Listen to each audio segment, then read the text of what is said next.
Santa Claus অবশ্যই আছেন, কমপক্ষে সুমেরু বৃত্তের কাছে ফিনল্যান্ডের এক গ্রামে তো বটেই। তার কাজের শেষ নেই। চিঠি পড়া, উপহার বন্টন, গোটা বিশ্বের শিশুদের সঙ্গে দেখা করা তার দায়িত্বের মধ্যে পড়ে। ইতোমধ্যে সান্টা ক্লজ ও তার গ্রাম পর্যটকদের কাছে ফিনল্যান্ডের অন্যতম সেরা আকর্ষণ হয়ে উঠেছে।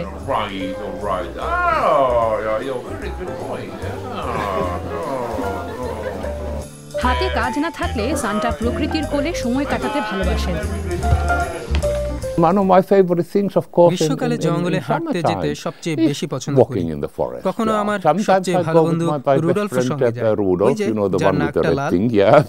কখনো আবার ছদ্মবেশী সান্টাও সঙ্গে আসে। প্রকৃতিও সেই গ্রামের জাদুময় পরিবেশের অংশ। রেইনডিয়ার অথবা হাস্কি কুকুরে টানা স্লেজে ভ্রমণ পর্যটকদের কাছে খুবই জনপ্রিয়। সান্টা ক্লজের গ্রাম সুমেরু বৃত্তের একেবারে উপরে থাকায় সেটাও একটা বড় আকর্ষণ।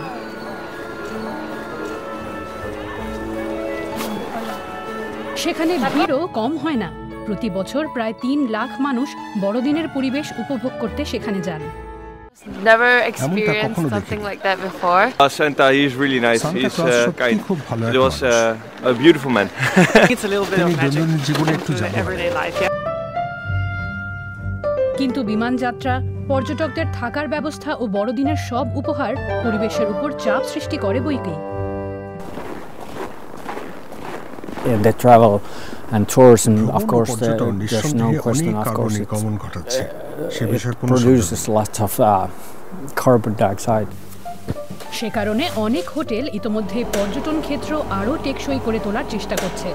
শহরের এক হোটেলের ম্যানেজার হিসেবে ইউহানি ইকোনেন হিটিংয়ের জন্য শুধু জিওথার্মাল জ্বালানি ব্যবহার করছেন। মাটির নিচ থেকে আসা সেই উত্তাপ প্রায় কোনো নির্গমনই ঘটায় না। It's also sustainable in ecological, economical way to think about the future. Only want to do this or some winter-related business or anything that has to do with the nature. If you ruin the nature, it's not going to be for long that you can do it. You have to think about the future. এখানকার সব hotel ফিনল্যান্ডের সরকারের কাছে টেকসই ব্যবসার সার্টিফিকেটের জন্য আবেদন করে। তাছাড়া তারা এক পর্যটন সমবায়েরও অংশ, সমবেতভাবে নির্গমন কমানো যার লক্ষ্য। অনেকে আবার আরও এক ধাপ এগিয়ে সান্টা ক্লজের অনুগত বাহন অর্থাৎ রেইনডিয়ারগুলির দেখাশোনা করে। জলবায়ু পরিবর্তনের কারণে এই প্রাণীগুলি হুমকির মুখে পড়েছে। রেইনডিয়ার আস্তাবলে রাখা যায় না। প্রকৃতির কোলে চড়ে বেড়ানোই এই প্রাণীর অভ্যাস। এর ফলে প্রাণী ও বন জঙ্গল দুই পক্ষেরই উপকার হয়। গাছের ডাল খাওয়ার সময় এই প্রাণীগুলি উদ্ভিদগুলিকে স্বাভাবিকভাবে বেড়ে উঠতে সাহায্য করে। এক স্থানীয় রেইনডিয়ার পশুপালকের কাছে প্রাণীগুলির ভূমিকা মানুষের প্রয়োজনের তুলনায় অনেক বড়। এটা সম্ভবত বিশ্বের সবচেয়ে দয়ালু রেইনডিয়ার in the world.